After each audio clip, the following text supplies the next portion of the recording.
brothers and sisters, welcome to my YouTube channel Lascar Raghul. Chapter 3 of The Science of Getting Rich by Wallace D. Wattles. Recording by Majlinger. Chapter 3. Is opportunity monopolized? No man is kept poor because opportunity has been taken away from him, because other people have monopolized the wealth and have put a fence around it. You may be shut off from engaging in business in certain lines, but there are other channels open to you. Probably it would be hard for you to get control of any of the great railroad systems. That field is pretty well monopolized. But the electric railway business is still in its infancy and offers plenty of scope for enterprise. And it will be but a few years until traffic and transportation through the air will become a great industry, and in all its branches will give employment to hundreds of thousands and perhaps to millions of people. Why not turn your attention to the development of aerial transportation, instead of competing with J.J. Hill and others for a chance in the steam railway world? It is quite true that if you are a workman in the employ of the Steel Trust, you have very little chance of becoming the owner of the plant in which you work. But it is also true that if you will commence the act in a certain way, you can soon leave the employ of the Steel Trust. You can buy a farm of from 10 to 40 acres and engage in business as a producer of foodstuffs. There is great opportunity at this time for men who will live upon small tracts of land and cultivate the same intensively. Such men will certainly get rich. You may say that it is impossible for you to get the land, but I am going to prove to you that it is not impossible, and that you can certainly get a farm if you will go to work in a certain way. At different periods, the tide of opportunity sets in different directions, according to the needs of the whole, and the particular stage of social evolution which has been reached. At present, in America, it is setting toward agriculture and the allied industries and professions. Today, opportunity is open before the factory worker in his line. It is open before the businessman who supplies the farmer more than before the one who supplies the factory worker, and before the professional man who waits upon the farmer more than before the one who serves the working class.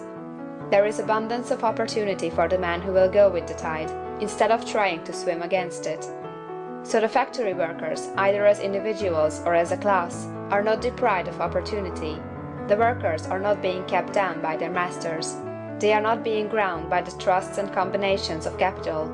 As a class, they are where they are because they do not do things in a certain way. If the workers of America chose to do so, they could follow the example of their brothers in Belgium and other countries, and establish great department stores and cooperative industries.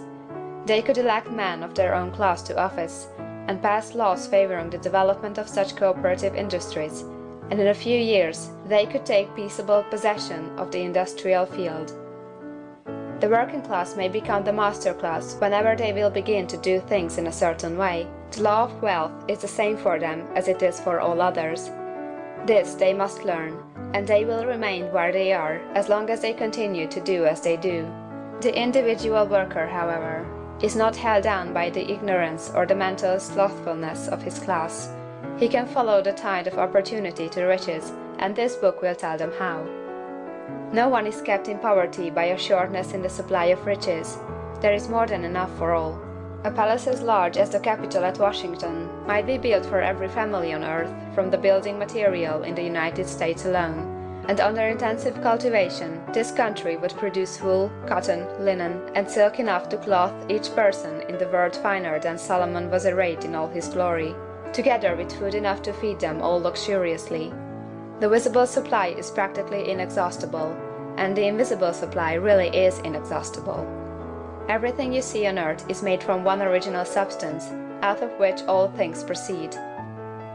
New forms are constantly being made, and older ones are dissolving, but all are shapes assumed by one thing. There is no limit to the supply of formless stuff, or original substance. The universe is made out of it, but it was not all used in making the universe. The spaces in, through, and between the forms of the visible universe are permeated and filled with the original substance, with the formless stuff, with the raw material of all things. 10,000 times as much as has been made might still be made, and even then we should not have exhausted the supply of universal raw material. No man, therefore, is poor because nature is poor, or because there is not enough to go around. Nature is an inexhaustible storehouse of riches. the supply will never run short.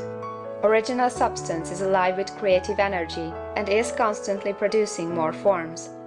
When the supply of building material is exhausted, more will be produced. When the soil is exhausted, so that foodstuffs and materials for clothing will no longer grow upon it, it will be renewed, or more soil will be made. When all the gold and silver has been dug from the earth, if man is still in such a stage of social development that he needs gold and silver, more will be produced from the formless. The formless stuff responds to the needs of man, it will not let him be without any good thing. This is true of man collectively.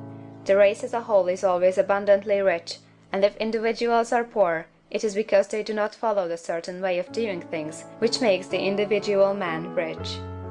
The formless stuff is intelligent. It is stuff which thinks. It is alive, and is always impelled toward more life. It is the natural and inherent impulse of life to seek to live more. It is the nature of intelligence to enlarge itself, and of consciousness to seek to extend its boundaries and find fuller expression.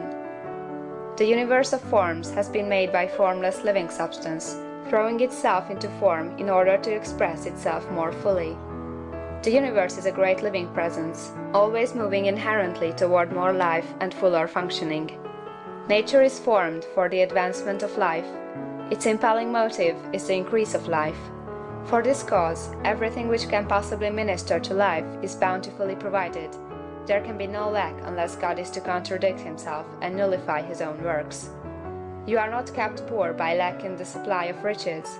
It is a fact that I shall demonstrate a little farther on, that even the resources of the formless supply are at the command of the man or woman who will act and think in a certain way. End of chapter 3.